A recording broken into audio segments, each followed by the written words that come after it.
Vous êtes-vous déjà demandé ce qui se passe derrière les murs d'une Gigafactory avant qu'une Tesla n'arrive dans les rues? Dans les centres de production de Tesla, des concepts qui autrefois semblaient être réservés à la science-fiction se matérialisent au quotidien.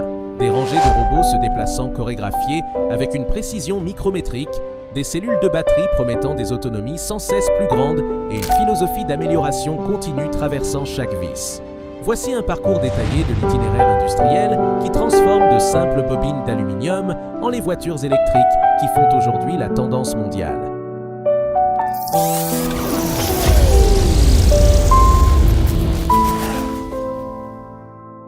Tout commence par une esquisse numérique. Des équipes pluridisciplinaires d'ingénierie et de design collaborent dans un environnement CAO de pointe pour définir les lignes aérodynamiques, l'ergonomie intérieure et les circuits de câblage. Des simulations CFD, dynamique des fluides numériques, analysent la résistance à l'air, tandis que des suites CAE, ingénierie assistée par ordinateur, évaluent les déformations et les points de fatigue bien avant la découpe du premier métal. Ce jumeau numérique permet d'affiner des centaines de paramètres, depuis le coefficient de pénétration aérodynamique jusqu'à la ventilation de l'habitacle, sans fabriquer un seul prototype physique. Une fois le design virtuel stabilisé, les imprimantes 3 dimensions en polymère et métal donnent forme aux pièces pilotes. Des éléments comme les panneaux internes, les supports de capteurs et les boîtiers d'onduleurs sont imprimés en quelques heures, accélérant ainsi les essais d'ajustement et d'assemblage.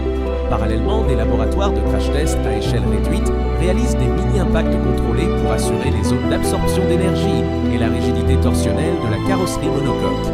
Chaque itération alimente le modèle numérique grâce aux données télémétriques, bouclant un cycle de rétroaction qui réduit les délais et évite des erreurs coûteuses lors de la fabrication en série. Pour la structure externe, on combine de l'aluminium à haute résistance avec des aciers alliés à face double. L'objectif est d'équilibrer légèreté et durabilité, essentiel dans un véhicule électrique où chaque kilogramme supplémentaire affecte l'autonomie. Tesla intègre des résines thermoplastiques recyclables dans les pièces non structurelles et des textiles issus de PET recyclés pour les selleries. Même les isolants acoustiques utilisent des fibres provenant de filets de pêche recyclés, réduisant ainsi la dépendance au polyuréthane vierge. Dans la Gigafactory, le processus a lieu dans des salles sèches où l'humidité relative est inférieure à 1%. Des feuilles d'aluminium et de cuivre sont enduites de pâte pour cathode et anode via un slotty coating avant de passer par des fours de séchage à 150 degrés Celsius. Après l'enroulement, les cellules cylindriques sont placées dans des chambres de maturation où elles reposent plusieurs jours pour stabiliser l'électrolyte et les électrodes. Un système automatisé regroupe des milliers de cellules en modules, interconnectés par des lames flexibles de nickel agissant comme fusibles mécaniques. Les blocs résultants incluent des plaques de refroidissement intégrées et des capteurs de température répartis pour surveiller chaque zone en temps réel. Des bobines d'aluminium, vérifiées par spectrométrie pour garantir l'alliage correct, sont déroulées, dégraissées et découpées en blanc avec des tolérances de plus ou moins 0,25 mm. Ces feuilles passent ensuite dans des presses hydrauliques de 6000 tonnes équipées de coussins actifs. Chaque frappe de moins de 100 millisecondes emboutit capot, portes et panneaux latéraux sans plis ni fissures. Après l'emboutissage, des matrices secondaires découpent les contours définitifs et perforent les orifices pour les charnières et points d'ancrage. Un système d'inspection laser 3D scanne chaque pièce. S'il détecte des déviations supérieures à plus ou moins 0,05 mm, il renvoie la pièce en retouche. Pour améliorer la rigidité sans ajouter de masse significative, on injecte de la mousse structurelle dans les montants A et B et dans certains traverses. Le matériau se dilate lors du durcissement thermique, renforçant la coque de sécurité et absorbant l'énergie en cas de collision. Les pièces finies sont placées dans des racks ergonomiques et acheminées par des véhicules à guidage automatique vers la cellule de soudage. Les déchets métalliques sont broyés et retournent au cycle de fusion interne, bouclant le circuit de recyclage de l'aluminium. Le résultat est une structure légère, précise et résistante, prête à rejoindre la ligne d'assemblage sans ajustement supplémentaire. Des robots à 6 axes appliquent des cordons de soudure laser hybride pénétrant jusqu'à 3 mm avec une déformation minimale. Dans les zones mixtes métal composite, on utilise des rivets autoperceurs et des adhésifs époxy à durcissement rapide, garantissant la continuité mécanique et l'isolation galvanique. Des caméras thermographiques inspectent chaque jonction et écartent automatiquement tout point hors tolérance. La carrosserie entre ensuite dans des fosses de pré-traitement où elle reçoit des bains dégraissants et des revêtements anti-corrosion par immersion e-coat. Puis elle passe dans des cabines hermétiques où des robots électrostatiques pulvérisent les couches de fond, de couleur et de vernis. Des microbus dosent la peinture selon la vitesse linéaire du véhicule, minimisant la surpulvérisation. Un tunnel de cuisson à 180 degrés. Celsius scelle la finition, tandis que des caméras à lumière ultraviolette révèlent d'éventuelles particules piégées dans la couche transparente. Les unités défectueuses retournent automatiquement dans le cycle pour ne reprendre que la zone concernée. La ligne des propulseurs opère dans un hall climatisé, éliminant la poussière et maintenant une température stable. Le stator naît de l'estampage de feuilles d'acier au silicium, assemblées et isolées. Des robots insèrent des conducteurs de cuivre rectangulaires selon la technique Airpin, soudainnent les extrémités au laser et scellent l'ensemble sous vide avec de la résine époxy. En parallèle, on fabrique le rotor. Un arbre usiné reçoit des paquets de feuilles et des cavités pour des aimants permanents en néodyme fer-bore. Après un bain d'azote liquide, les aimants sont placés et, en retrouvant la température ambiante, restent fermement fixés. Le rotor est équilibré dynamiquement à 20 000 tours par minute jusqu'à réduire les vibrations à des niveaux micrométriques. Stator et rotor sont assemblés dans des carters en aluminium, moulés aux côtés de roulements céramiques, de capteurs thermiques, de conduits de refroidissement et d'un encodeur pour le contrôle vectoriel. Chaque moteur passe sur un banc reproduisant rampe d'accélération, freinage régénératif et simulation de 500 km en 20 minutes. Couple, température et rendement sont surveillés. Seules les unités conformes aux spécifications sont scellées avec des composés IP67 et reçoivent un code de traçabilité gravé au laser. Enfin, les propulseurs validés voyagent dans des conteneurs amortis jusqu'à la Marriage Station, prêts à s'intégrer au pack batterie et au reste de la chaîne cinématique. Parallèlement, les modules intérieurs sont fabriqués en cellules flexibles. Les sièges intègrent des mousses de polyuréthane à densité graduée pour offrir un maintien sélectif des cuisses, de la zone lombaire et des épaules.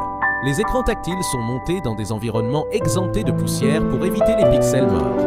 Les faisceaux de câbles, étiquetés selon un code couleur universel, sont routés de telle sorte que tout technicien puisse remplacer un composant en quelques minutes.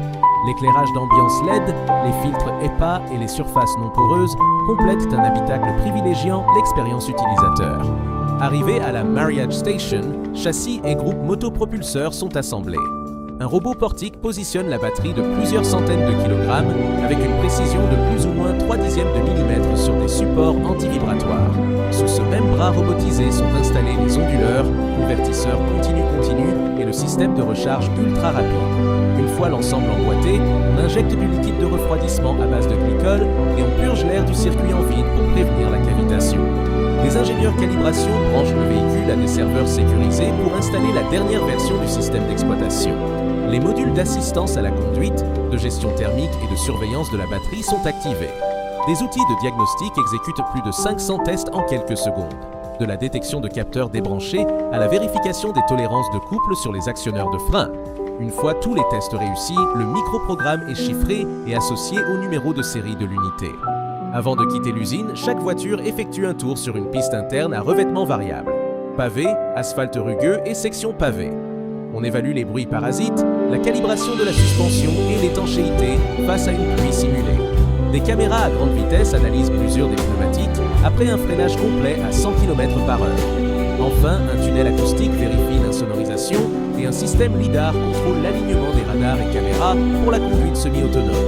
Après la piste d'essai, la carrosserie traverse un tunnel de lumière blanche diffuse où les techniciens recherchent d'infimes imperfections de peinture.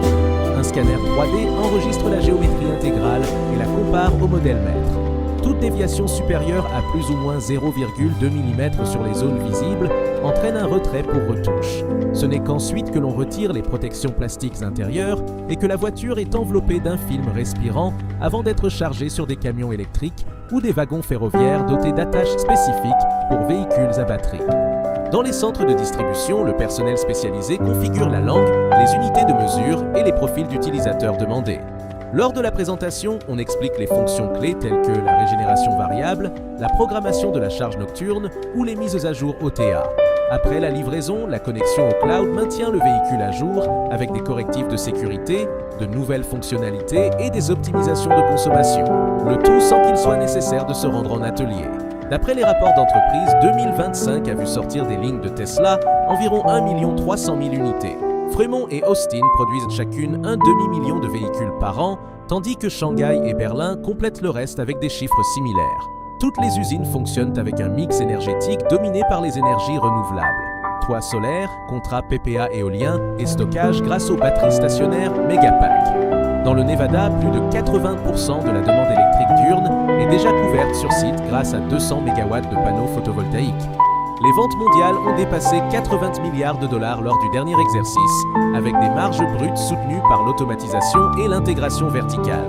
La feuille de route inclut des batteries à électrolyte solide, la réduction de l'usage des terres rares dans les moteurs et des processus de recyclage en boucle fermée, capables de récupérer plus de 90% du lithium et du nickel. On étudie également des lignes de production modulaires pouvant changer de modèle en moins de 24 heures, minimisant les temps morts et s'adaptant à la demande en temps réel. Connaître chaque maillon, depuis la simulation virtuelle jusqu'à la calibration finale, permet d'apprécier la complexité cachée sous la surface épurée d'une berline électrique. Derrière cette apparence minimaliste se cachent des milliers de décisions d'ingénierie et de durabilité qui, combinées, favorisent une mobilité à faible empreinte environnementale.